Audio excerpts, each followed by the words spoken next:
प्रभात प्यारे बच्चों अपने हिंदी विषय के पिछले तासिका में पूर्ण विश्राम सत्यकाम विद्यालंकार द्वारा रचित पाठ में हमने देखा था कि कहानीकार को किस तरह डॉक्टर साहब ने विश्राम करने के लिए कहा था और कहानीकार और उनकी पत्नी किस तरह जूहू पर 2 दिन के विश्राम के लिए जा रहे हैं। सिर्फ विश्राम के लिए जाते वक्त वे दोनों किस तरह की तैयारियों में जुट गए हैं, इसका वर्णन हमने पृष्ठ क्रमांक 19 पर देखा था।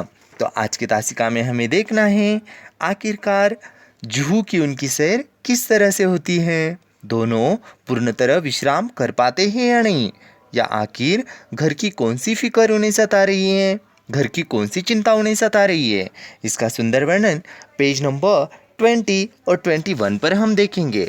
तो सर्वप्रथम शुरू करते हैं पृष्ठ क्रमांक 20। देखिएगा बच्चों, हमारे जीवन का मूल मंत्र है सहयोग, मन, वचन, कर्म, इन तीनों से होता है।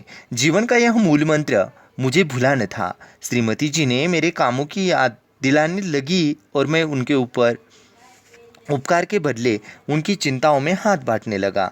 देखो श्रीमती जी कहानीकार जो है उन्हें उनके कर्मों की याद दिला रही थी और मैंने उन्हें याद दिलाया पूड़ियों के साथ मिर्ची का अचार ज़रूर रखना।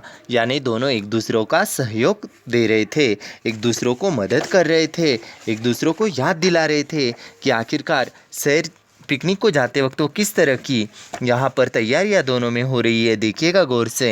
श्रीमती जी बोली, अचार तो रख लूँगी पर तुम समाचार पत्र रखना भूल न जाना, मैंने अभी पढ़ा नहीं। मैं बोला, वह तो मैं रख लूँगा लेकिन तुम वह गुलबंद न भूल जाना जो हम पिछले साल कश्मीर से लाए थे। जूहू पर बड़ी सर्द हवा चलती हैं, सर्द यानी ठंड, जूहू पर ठंड पड़ती है और कश्मीर से लाया हुआ उन्होंने गुलबंद है, यानी वो भी ऐसा एक वस्तु है, कपड़ा है। गुलबंद तो रख लूँगी लेकिन तुम कहीं बेदिंग सूट रखना न भूल जाना, नहीं तो नहाना धरा रह जाएगा। बेदिंग सूट नहाने के लिए पहना जाता है और अगर आपने बेदिंग सूट घर पर आप भूल गए ना तो आपका नहाना ही नहीं होगा, और तुम कहीं रबर कैप भूल गई तो गजब हो जाएगा। देखिएगा दोनों पति पत्नी एक दूसरों को किस तरह याद दिला रहे हैं, दोनों एक दूसरे की किस तरह चिंता कर रहे हैं।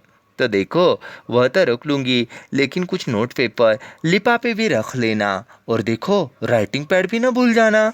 यानी राइटिंग पैड भी वो लोग वहाँ पर सूचियाँ बनाने के लिए ले जा रहे हैं। कई दिन से माँ की चिट्ठियाँ आई पड़ी हैं, जो ऊपर खाली बैठे जवाब भी दे दूँगी, यो तो वक्त भी नहीं मिलता। यानी श्रीमती जी को अपनी माँ की चिट्ठी आए हुए कई दिन हो चुके हैं। लेकिन पुराने ज़मानों में देखो बच्चों किस तरह पत्र व्यवहार चलता था, पत्रों का महत्व किस तरह था, जो आज के आधुनिक युग में, विज्ञान के इस युग में किस तरह तरक्की इंसान ने की है। तो पुराने ज़माने में चिट्ठियों से व्यवहार चलता था।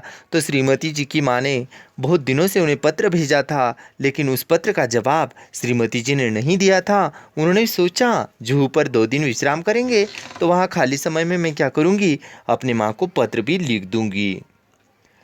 और सुनो, बिजली के बिल और बीमा के नोटिस आ पड़े हैं, उनका भुगतान भी करना है ना, उन्हें भी डाल देना। उस दिन तुम धूप का चश्मा भूल गए तो सर का दर्द चढ़ गया, इसलिए कहती हूँ छतरी भी रख लेना। यानी देखिएगा श्रीमती जी कहती है कि छतरी रखना बहुत ज़रूरी है क्योंकि बाहर कड़ी धूप जो पड़ी है। अच्छा बाबा रख लूँगा, और देखो धूप से बचने की क्रीम भी रख लेना, शाम तक छाले न पड़ जाए, वहाँ बहुत सारी धूप पड़ती है। श्रीमती जी कहती तो जा रही थी रख लूँगी, लेकिन ढूंढ रही थी नेल कटर, कैंची, ब्रश और तब सब तो मिल गया था लेकिन नेल कटर नहीं मिल रहा था, इसलिए बहुत घबराई हुई थी। यानी कैंची, नेल कटर और ब्रश, ये चीज़ों की भी आवश्यकता वहाँ पर जूहू पर उन्हें थी। मैंने कहा जाने दो नेल कटर, बाकी सब चीज़ें तो रख लो। इधर मैं अपने लिए नया अखबार और कुछ ऐसी किताबें थैले में भर रहा था जो बहुत दिनों से समालोचना के लिए आई थी। समालोचना यानी गुण और दोष दर्शाना, किसी भी साहित्य कृति का गुण और दोष जो है वो उजागर करना, यानी समालोचना। और यह सोचता था कि फुर्सत से समालोचना कर दूंगा। आखिर 3 किताबें थैले में झोंक ली। कई दिनों से कविता करने की भी धुन सवार हुई थी। उनकी कई कतरने इधर उधर बिखरी थी, उन्हें भी जमा कर लिया। सोचा काव्य प्रेरणा के लिए जूहू से अच्छी जगह कौन सी मिलेगी। यानी देखिए सत्यकाम विद्यालंकार जी जूहू पर काव्य रचना भी करने वाले थे और जूहू जैसे जगह पर उन्हें आज काव्य रचना करने का सुंदर मौका मिला था। हमें देखना है क्या कवि सत्यकाम वहाँ पर काव्य रचना कर पाते हैं या नहीं।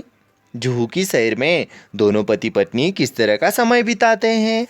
चलो तो बच्चों पेज नंबर 21 पर देखो। आखिर कई अटैची, कई थैले, कई झोले भरकर हम जूहू पर पहुंचे। 5-7 मिनट तक हम स्वप्नलोक में विचरते रहे। यानी दोनों पति पत्नी स्वप्नलोक में, उन्हें ऐसे लग रहा था हम कहीं सपना तो नहीं देख रहे। हम समुद्र में नहाने को चल पड़े। समुद्र तट पर और लोग भी नहा रहे थे। एक ऊंची लहर ने आकर हम दोनों को ढक लिया। लहर की उस थपेड़ से न जाने श्रीमती जी के मस्तिष्क में क्या नई स्फूर्ति आ गई कि उसने मुझसे पूछा, तुम्हें याद है बरामदे की खिड़की को तुमने अंदर से बंद कर दिया था या नहीं। देखिएगा दोनों पति पत्नी सैर कर रहे हैं, बहुत ही सुंदर समुद्र की लहरों में नहा रहे हैं। अचानक श्रीमती जी के मस्तिष्क यानी दिमाग में एक विचार आया कि क्या अंदर के बरामदे की खिड़की तुमने बंद की है या नहीं।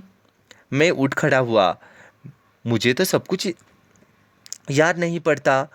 अगर वह बंद नहीं हुई, खुली रह गई तो क्या होगा। कहते कहते श्रीमती जी के चेहरे का रंग पीला पड़ गया। पीला पड़ जाना यानी घबरा जाना।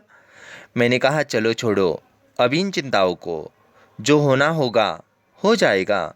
मेरी बात से तो क्या उनकी आंखों में आंसुओं का समुद्र भी बह पड़ा। उनके कांपते ओठों पर यही शब्द थे, अब क्या होगा। और अगर खिड़कियां खुली रह गई तो घर का क्या होगा। यह सोच उनकी अधीरता और भी ज़्यादा होती जा रही थी। जिस धड़कन का इलाज करने जूहू पर आया था ना, वह 10 गुना बढ़ गई थी। देखिएगा बच्चों कितना सुंदर वाक्य है। कवि और कहानीकार सत्यकाम विद्यालंकार जी कहते हैं देखिएगा कह रहे थे जिस धड़कन का इलाज करने भी जूहू पर आए थे, उसी दिल की धड़कन आज 10 गुना बढ़ गई थी, क्योंकि घर की चिंता आज उन्हें सता रही थी।